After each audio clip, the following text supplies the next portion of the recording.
जाख्ल'नायनि दायाव समबाय समितिनि नेहाथारिखौ होखारबाय। गसाइगाव महकुमानि सिङाव थानाय साबकाटा समबाय समितिनि नेहाथारि नुरुल इस्लामखौ गोबां जाख्ल'नायनि अजदाव होखारबाय। 30 सेप्तेम्बर खालि साबकाटा समबाय समितिया मोनसे जर'खा मेल लानानै आफादगिरिजों लोगोसे 15 सोद्रोमानि गनायथिजों समबाय समितिनि नेहाथारि नुरुल इस्लामखौ होखारनाय जायो होनना आफादगिरि हेमजित मुसाहारिया खौरांगिरि मेलनि गेजेरजों फोरमायो। जितु माने आमार মানে অৱগত তাত মানে অতিৰিক্ত এই হিচাপটো দি কয়।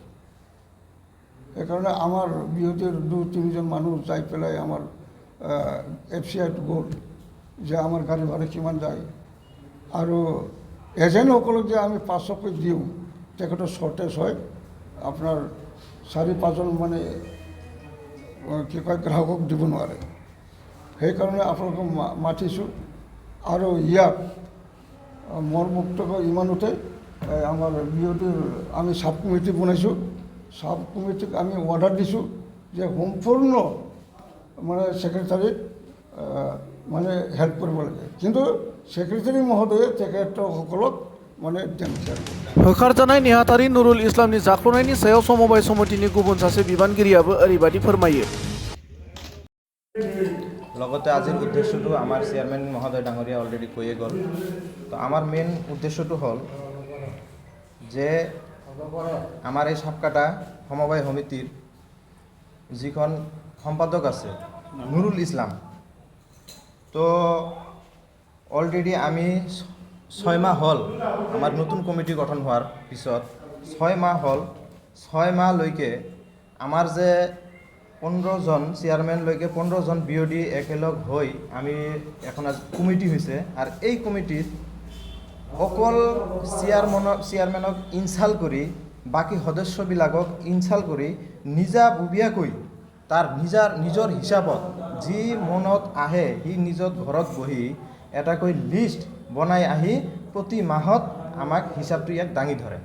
প্ৰতি মাহত 3,32,000, 3,53,000 এনেকুৱাকৈ হিচাপটো আমাক দাঙি ধৰে। তো অলৰেডি আমাৰ চেয়াৰমেন মহোদয় ডাঙৰীয়াই আমাৰ এই ছ'চাইটিত বাকী 6জন BODক এটা মানে তদাৰক কমিটি বনাই দিছে। সেই কমিটিখনে আমি তদন্ত কৰিলোঁ, তদন্ত কৰি চালোঁ। তো প্ৰথম আমি আপোনালোকক প্ৰমাণ সহকাৰে আমি জনাই আছোঁ যে আমি AGMৰ পৰা আহিম। AGM যেতিয়া হৈছিল তাৰমানে পেইণ্টিং বাবদ 65,000 টকা আমাক হিচাপ দিছে, কিন্তু তামাৰহাট সমবায়ত যেতিয়া সমবায় হৈছিল সেই সমবায়ৰ পৰা পেইণ্টিঙৰ যিমানখিনি বস্তু বাগাৰা চব আমাৰ সাবকাটা সমবায় আনি আমি যিটো তদন্ত কৰি চালোঁ আনি এইটো বস্তু দি আমাৰ সাবকাটা সমবায় ইলেকশ্যনটো পাৰ কৰিছে। তাৰপিছতো আমাৰ ইয়াত 65,000 টকা মানে হিচাপ দিলে।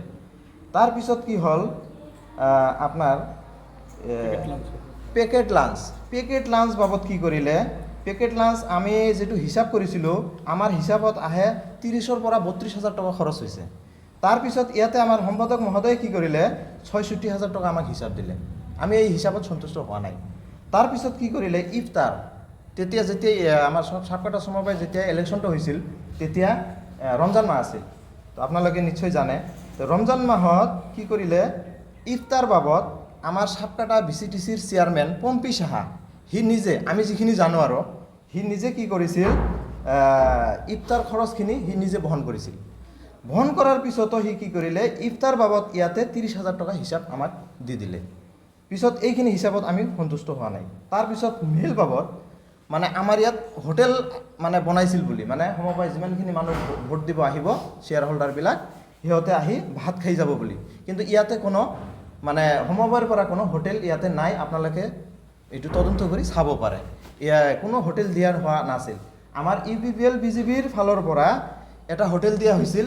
এই হোটেলত কিছুমান মানুহ খাইছে, কিছুমান মানুহ খোৱা নাই, নোখোৱাকৈ গুচি গৈছে। আৰু বিশেষকৈ ইছলাম মাইনৰিটি মানুহবিলাক ইফতাৰত কি হৈছিল আৰু কিছুমান মানুহ আহিব পৰা নাই, এনেকুৱা হৈ গৈছে। আৰু সেইটো টোটাল কি কৰিলে তাতে একেবাৰে নোহোৱা বস্তুত তাতে কি কৰিলে 32,000 টকা বাজেট লগাই দিলে। তাৰপিছত কি কৰিলে আপোনাৰ ৰিপৰ্টাৰ বাবদ, তো ৰিপৰ্টাৰ বাবদ ইলেকশ্যন বাবদ যিটো নিউজ হৈছিল আমি যিখিনি জানো আমাৰ শ্ৰীৰামপুৰ সমষ্টিৰ সজলদা MCLA দা ডাঙৰীয়াই কিবা এটা খৰচ বহন কৰিছিল আৰু কিবা ৰিপৰ্টাৰবিলাক চাহ খোৱাৰ কাৰণে কিবা এটা দিছিল, আমি এইখিনি জানো। আৰু আমাৰ ৰেওৰা ছাৰ ডাঙৰীয়া সিও নিজে দিছিল, এইখিনি জানো। ইয়াৰ কি কৰিলে আমাৰ এই সাকপাটা সমবায় সমিতিৰ সম্পাদকে কি কৰিলে 14,000 টকা ৰিপৰ্টাৰক দিছে বুলি ইয়াতে মানে লিষ্টত মানে দি দিলে। আমি এইখিনি লৈ আমি সন্তুষ্ট নাই।